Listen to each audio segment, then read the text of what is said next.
ક્યારેય વિચાર્યું છે કે આપણી આસપાસની આખી ઇલેક્ટ્રિકલ સિસ્ટમને કોણ સુરક્ષિત રાખે છે?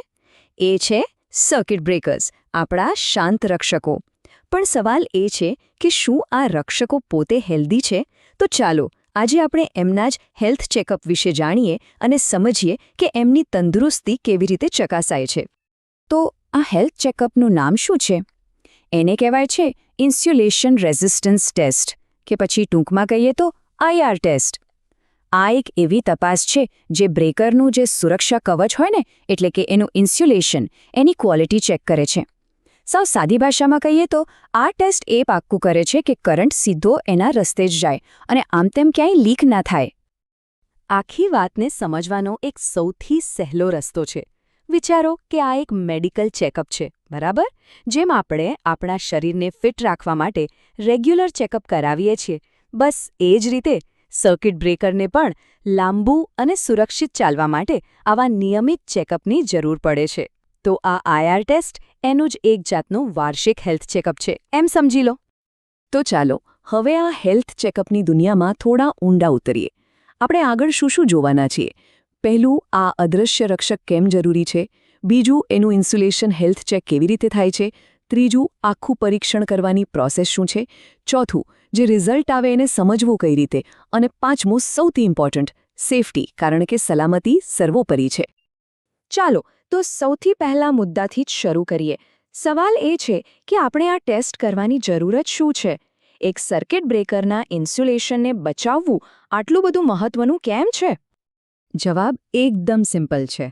આ ટેસ્ટ એટલા માટે છે જેથી ખાતરી થાય કે જે લાઇવ વાયર હોય અને બીજા ભાગો હોય એની વચ્ચેનું જે સેફટી કવર છે એ એકદમ મજબૂત છે. કારણ કે જુઓ, સમય જતાં ભેજ, ધૂળ કે પછી સામાન્ય ઘસારાથી પણ આ કવર નબળું પડી શકે છે.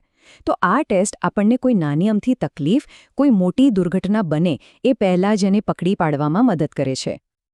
સારું, તો હવે આપણે એ તો સમજી ગયા કે આ હેલ્થ ચેકઅપ કેટલું જરૂરી છે. તો સવાલ એ થાય કે આ ચેકઅપ કરવા માટે વપરાય છે શું? કયું ખાસ સાધન છે આ કામ માટે? આ કામ માટે જે મેઇન ટૂલ છે એનું નામ છે ઇન્સ્યુલેશન રેઝિસ્ટન્સ ટેસ્ટર, પણ એને લોકો સામાન્ય રીતે મેગર તરીકે વધારે ઓળખે છે. આ જે મશીન છે જે ઇન્સ્યુલેશનની ક્વોલિટી માપે છે, અને આપણે જે મેડિકલ ચેકઅપની વાત કરતા હતા ને, એમાં આ મેગરને આપણે ડૉક્ટરનું સ્ટેથોસ્કોપ સમજી શકીએ. અને હા, અહીંયા એક મજાની વાત છે. દરેક બ્રેકર માટે આ ટેસ્ટ સેમ નથી હોતો.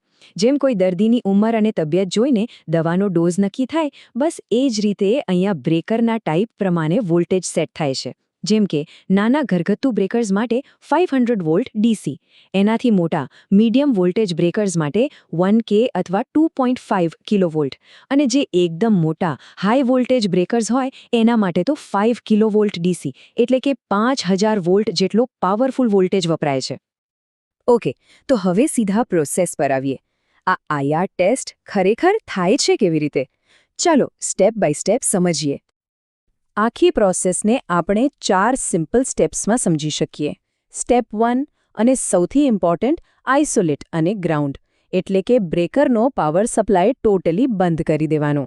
Step 2, connect.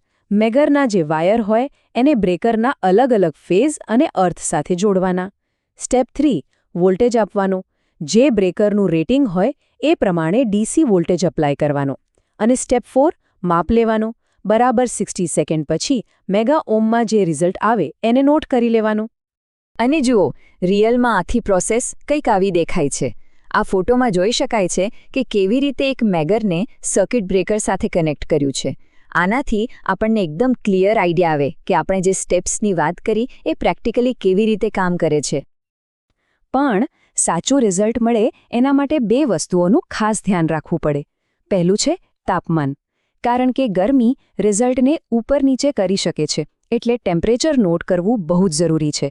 અને બીજું છે સ્વચ્છતા. કનેક્શન્સ એકદમ ચોખ્ખા અને ટાઈટ હોવા જોઈએ. જો એમાં ગડબડ થઈ તો રીડિંગ ખોટું આવશે અને આખી મહેનત પાણીમાં જશે. સારું, તો ટેસ્ટ થઈ ગયો અને આપણી પાસે કેટલાક નંબર્સ આવી ગયા. પણ આ આંકડા કહેવા શું માંગે છે? હવે આપણે એ સમજીશું કે આ રિઝલ્ટ્સને વાંચવા કેવી રીતે, અને એના પરથી કેવી રીતે ખબર પડે કે આપણું સર્કિટ બ્રેકર હેલ્ધી છે કે પછી એને ટ્રીટમેન્ટની જરૂર છે. આમ જુઓ તો આ કોઈ એક જ ટેસ્ટ નથી, પણ એક કમ્પ્લીટ ચેકઅપ છે. આ ટેબલમાં બતાવ્યું છે એમ આપણે અલગ અલગ કોમ્બિનેશનમાં રીડિંગ લઈએ છીએ, જેમ કે આર અને વાય ફેઝ વચ્ચે, પછી વાય અને બી વચ્ચે, પછી બી અને આર વચ્ચે, અને એ પછી દરેક ફેઝનું અર્થ સાથે, એટલે કે આરથી અર્થ, વાયથી અર્થ અને બીથી અર્થ. આ કરવાથી એ પાકું થાય છે કે બ્રેકર બધી જ બાજુથી એકદમ સેફ છે. તો સારો રિપોર્ટ કોને કહેવાય?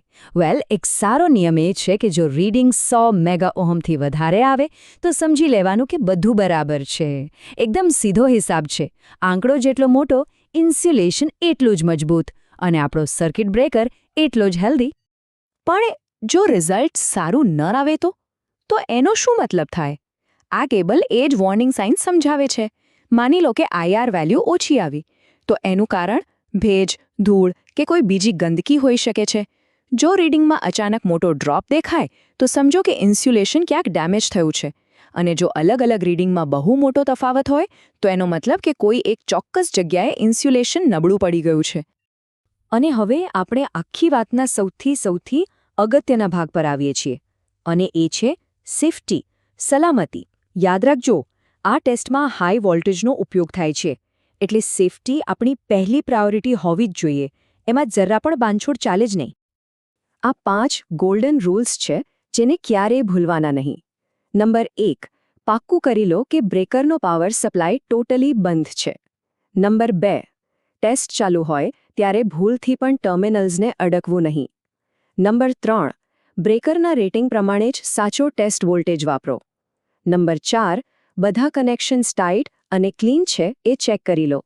અને નંબર 5, જે સૌથી ઇમ્પોર્ટન્ટ છે, હંમેશા પ્રોપર PPE એટલે કે પર્સનલ પ્રોટેક્ટિવ ઇક્વિપમેન્ટ પહેરો.